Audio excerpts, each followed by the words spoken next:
Chris is working on that project in Nijmegen, so it's my colleague there. And Cinderella is a name for a peatland. Cinderella was abused by her family, by her stepmother and the two daughters, so everybody was against her. And then finally she found her prince when she was in a very nice feast, and then she was beautiful. She was really beautiful. And Sam and I are in love with Cinderella. And I'm sure most of you hate people. That's that one. Thank you very much. Okay, of course I cannot start without saying, first of all, thank you to my supervisors, agents, and Christian Fritz from Nijmegen, of course, and my friends who helped me with this. Thank you for being here, all of you also. So I'm going to introduce you my research topic for my training thesis, which is called Potential Biomass Production of Species Cattail and Common in rewetted peatlands. So the content of the presentation is going to be the introduction to show you why and where in this. Then I'm going to introduce you the aim of the study and the research questions. And it's important to understand that this project has two sub-projects within, which the first one is to find relations between biomass and soil characteristics, and the second one is the greenhouse gas emissions associated with rewetted peatlands. For both, I'm going to mention you the methods, results, and discussions to end up with general conclusions. So why peatlands? Well, as you can see, not because they are extremely beautiful, but because they have a lot of really interesting functions. They are only 2% of the total land area of the Earth, not that much.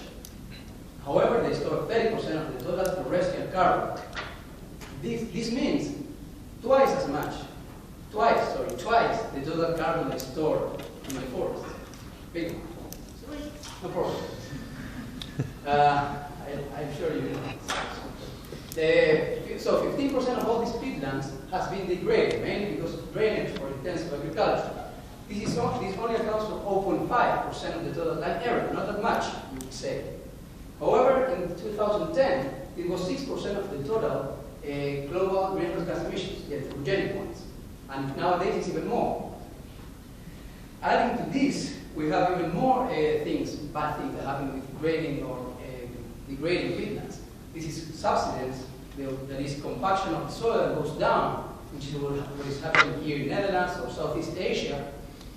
There is a lot of loss of water purification and storage, which is also important for floodings or having clear and clean waters. Loss of temperature regulation and loss of habitat for a lot of really nice and rare wetland species. So, but there is an alternative to still produce something from these rewetted peatlands. This peatland without draining the soil. This is Paludiculture and it's agriculture in wet or rewetted. So from this we can produce some biomass, which is mainly used nowadays to be used for energy as biofuel for energy generation, but it can also be used for raw materials. And this is a lot of studies going on this. The interesting stuff is the peat is not only conserved, but can even start forming it again, because we harvest only the above ground biomass, and the roots which are forming the peat can stay, so they can still even form new peat. Which are the benefits of Paludiculture? There's a reduction in greenhouse gases and greenhouse gas emissions, water regulation, purification, and storage, as I mentioned before. Increasing biodiversity, no peatland fires, which was a really big issue, at least in Southeast Asia, because when it's dry, this organic matter can easily get fired. Also, there's an economic opportunity for these small towns, which there's small towns normally that live around wetland areas, that they didn't have this source of income. This is a sustainable source of income, so it's quite interesting also. And finally, the byproducts are, well, green and sustainable, and they can displace some fossil fuels. So, of course, it has a really nice characteristic. We studied two plant species mainly, which are macrophytes and these are a cattail or Typhonelifolium and common rate of Rhamnosus australis. We chose this one because they have extremely high yields compared to other wetland plants. They have an extremely fast growth. They have really high growth rates, and they are widely studied, so they have a lot of potential for paludiculture. Okay, the study area is located in northeast Netherlands in the province of Drenthe, and it was chosen because there is a project going on there, which is called the Cluster project, which is aiming to rewet 250 hectares. 250 hectares that nowadays are drained. So they are used for intensive agriculture, and they are aiming to rewet them. In the first phase, these 250 hectares. So it's really interesting to do our research here, and maybe then compare the predictions. Okay, so the aim of the study is to understand relation between soil and biomass characteristics, and also the greenhouse gas emission associated with this, in order to provide some scientific base for paludiculture and helping spreading it and promoting it. This is the research question. I'm going to read to you below, which is the relation between soil characteristics and biomass production of cattail and reeds, and how can greenhouse gas emission be reduced in grain plants. Of course, this is too long, so we split them in 3 sub-questions. The 2 first ones are about relation between soil and biomass, and the last one is about the greenhouse gas emissions that can be reduced by rewetting. We can go back. So we start with the first sub-project. The first sub-project that is about soil and biomass characteristics and how they are related. First, important to understand the soils of these wetlands are, of course, wetlands are waterlogged, so they are normally in really wet conditions. This means that all the nutrient availability is affected by this. It's changed, it's different than, of course, the dry habitats or land ecosystems. This is the main nutrients or compounds that were studied that are the available food for the plants. Really important and interesting. So, and also the emissions are affected by these waterlogged conditions. Can be normally wetlands generate more methane, and when they are drained, a lot of CO2 is emitted. So we study here the relation with biomass of cattail and reed. Like I said, they are can be really high. For unhealthy stands can be around 5 to 7, and can be up to 27 or even 30 tons of dry mass per hectare, which is really high for healthy stands. And another thing that we study here is the nutrient content in the plants, which is like a picture of the health of the plants, and really interesting to understand, because we can know with this picture of the plant how was the whole life cycle of the plant. And finally, these two first dependent variables are compared with the dependence with the nutrients in the soil.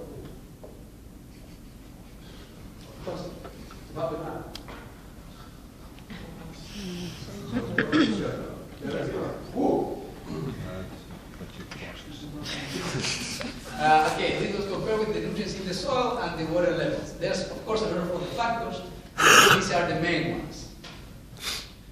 Okay, so which are the methods?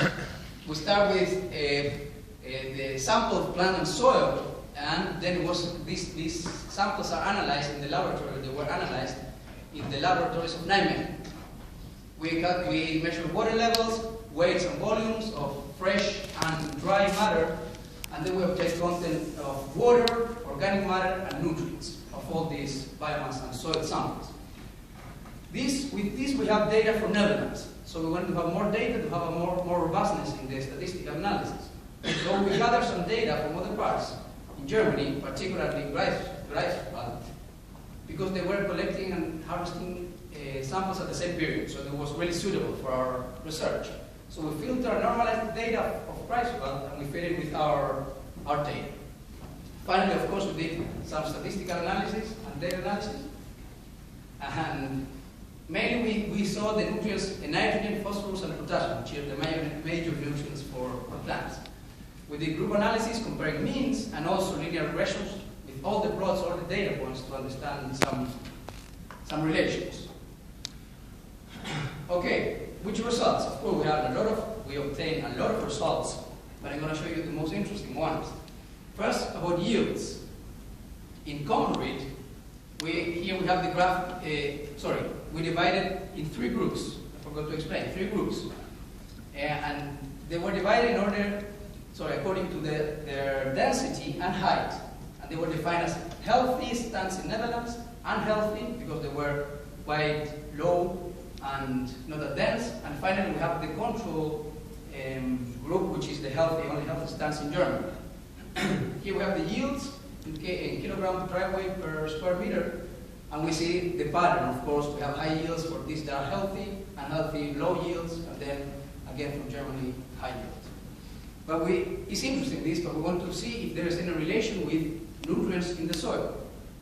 So we see there that the pattern is similar. There is a significant difference. However, we can see because of the letters which indicate in which group that they don't differ significantly.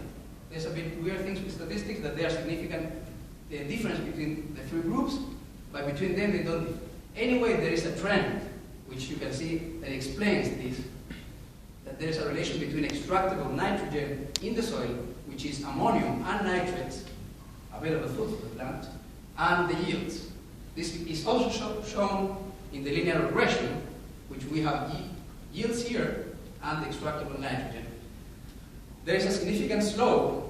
However, we can see that the R-square is not that high, so the models are not strong, but there is a relation.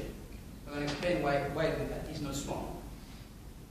For Cattail, we have again the same pattern, healthy Netherlands, unhealthy, and then Germany, in yields. However, for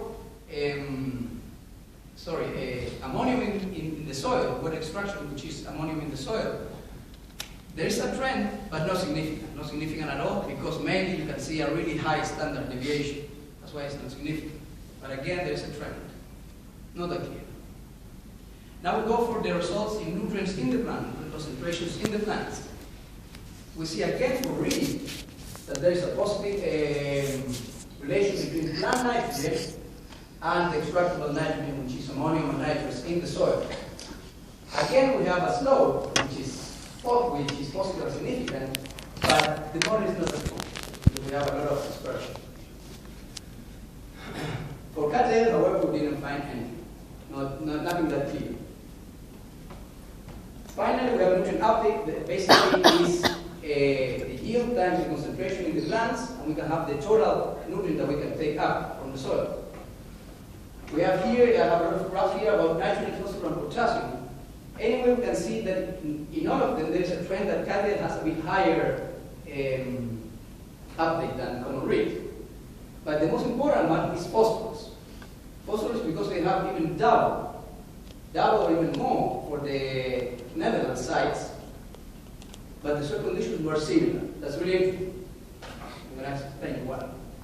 So, first of all, the values are within the range, except for the yields, which are a little bit in the low end. And this might have to do with the fact that we harvest the biomass 15 centimeters above ground to simulate that industrial harvest. And you can lose 10 up to 20% of biomass. But yeah, so that might be the reason why we were with lower yields. And Cattail show a better performance in these 3 variables. Yields, there is a trend that they are higher for similar conditions, however not significant. For plant potassium, or potassium concentration in the plants of Cattail, was also higher, but this was related to the soil condition. Because for soil, Cattail soils were a bit high concentrations of potassium. Finally, the finding which is the most interesting is phosphorus, which was higher for Cattail for similar soil conditions. So, it's really interesting if we want to have, for example, the aim of a project is to clean the soils which are too eutrophicated. We can say that Cattail has a better performance and can be used to clean these soils. Better performance than reed. What about relations between the variables, soil and biomass? There's no relation between water level and biomass because we measure once, so we cannot extrapolate this data of one measurement for the year. And there are a positive relation between biomass and soil nitrogen, mainly for common. So yeah, that's interesting, and yeah, for Cattail we didn't find. Finally, like I said, the models are a bit weak, the relations are not that strong, and has to do because biomass has a lot of other factors, environmental and even internal, like genetics from the plants. And soil nutrients is a picture of one single moment of the plant's life cycle. So it's a bit difficult. If you had a rain or it's a drought, the nutrient concentrations might change. Okay, we go to the second part, maybe more interesting for everybody, because it's greenhouse gas emissions. Like I said, when you have drained peatlands for intensive agriculture, you can have more emissions of carbon, CO2, because the peats start to mineralize. Also, we have a lot of nitrous oxide, which is generated due to the fertilizers of intensive agriculture. So this is generated, but wetlands also generate a lot of methane, which is a really strong greenhouse gas also. So the balance must be calculated. If the balance is calculated in the proper way, with certain principles and standards, we can sell the reduction, the greenhouse gas emission reduction as carbon credits. Really nice. So we have an economic incentive. Okay, the methods. We took into account only land use, and the activities on the land were left out. Why? Because we cannot assure that the activities are going to stop everywhere. Maybe because we are not using this place anymore, they are just going to start producing somewhere else. So we cannot take into account to have a conservative approach for carbon credits. And we are a time horizon of 30 years, which can be enlarged, easily, because it's a rewetted project that is going to be for up to 100 years. Okay, the methods. How did we do this? First of all, we have to calculate which areas are of shallow peat and on deep peat. Shallow peat is going to be decomposed in just a few years, so cannot be accounted for carbon credits. But the area of deeper peat, which is at least 30 centimeters thick, can be accounted. Second of all, and really important, is how do we measure the greenhouse gas emissions from different kind of soils. And if you want to measure it directly, it's too expensive and too time consuming. So there's a really nice approach called the GUESS approach, which is greenhouse gas emissions site types. Really long name, but it's basically that according to a vegetation type in an area and the water level, there is an associated greenhouse gas emission flux or greenhouse gas flux. They calculate only CO2 and methane. Nitrous oxide is a bit too uncertain. So we have then finally a scenario analysis. We have the baseline scenario and we have the rewetting project scenario. In the baseline scenario, we assume the business as usual. We continue draining and everything, and yeah, draining.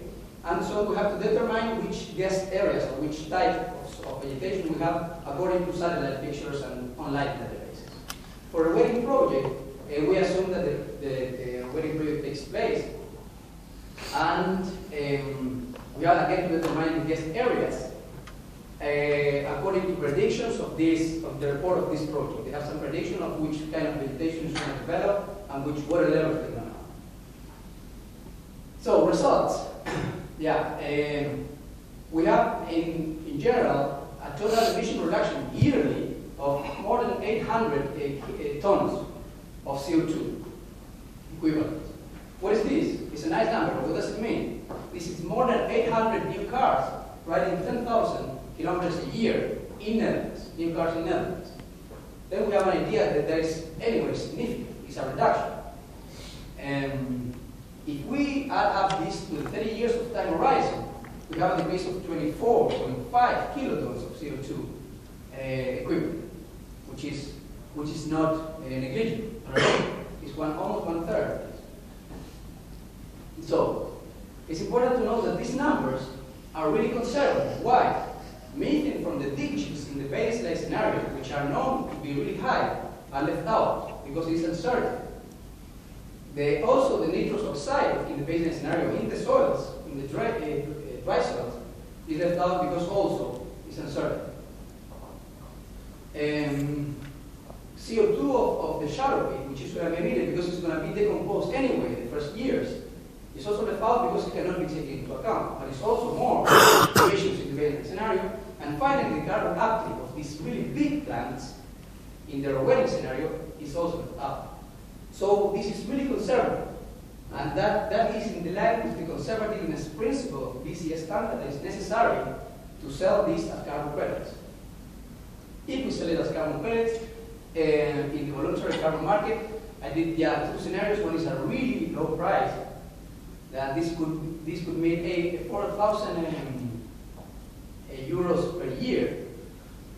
And in a more realistic I say, because this is similar to the costs that the people in Germany estimated in a real project. This is closer to the cost of a rewetting project, of an implementation of a rewetting project. You can have 30,000 euros a year, which you can add up, because if you can assure the permanence of your project up to 50 years or 100 years, you can also sell all the carbon credits from here and the future. So you can multiply this for your amount of years you can assure the permanence. Finally, like before, you cannot be completely assured that because of this project, maybe some farmers that are working out from here, they're going to go somewhere else and drain peatlands, or maybe in other areas they're going to start draining peatland in order to produce. Because the production here wasn't that high and the project is not that big, we assume it to be negligible. So, finally, general conclusions. Cattail show a better performance than reed in almost equal yields and nutrient uptake for similar soil conditions. This is really important for project managers. What are they aiming with this? If you want nature conservation, maybe you want to have the highest uptake of phosphorus, they will be Cattail. If you want to have the highest yields, then also Cattail show a better performance under certain conditions. So this is really interesting to projects or investors. Well, I mentioned this already, that the relations of biomass were found mainly for reeds, but they were a bit weak, the relations, because of a lot of standard deviation and a lot of other factors which are influencing this. And finally, the greenhouse gas emissions are considerably lower for the rewetting case, which is a really nice result. So let's keep the peatlands wet. Thank you very much.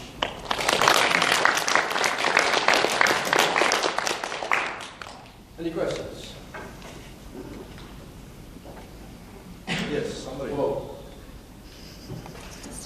How did you do the measurements on the crop listings? So that you harvested the crop and you measured how many nutrients were in it? Yes. When did you do it? So when in the growing season? Was it at the end of? The season, it's a big biomass. It is in late summer. We did it in September. Yeah, so at the end of the growing season, you harvested the crop and you determined nutrients Yes. in it. Yeah. Because most perennials are actually returning the nutrients from the leaves into the roots again at the end of the season, so they can use the nutrients next year. Yeah, exactly. So it might be that a large share of the nutrients are already in the roots again. Yeah. What is interesting? Yeah, thank you for the question. It's interesting that if you want to have a sustainable paludiculture or production, you don't want to take out that much nutrients. Otherwise, you're going to need an input of fertilizers. So then you're right, and the best harvest would be in winter, when a lot of nutrients are in the inner plants. So that would be a way of having a more sustainable paludiculture. Normally, yes, you're right, the nutrients start to decrease.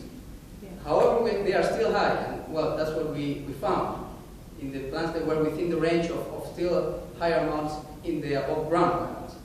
But they were starting to decrease. Yeah, I agree with you.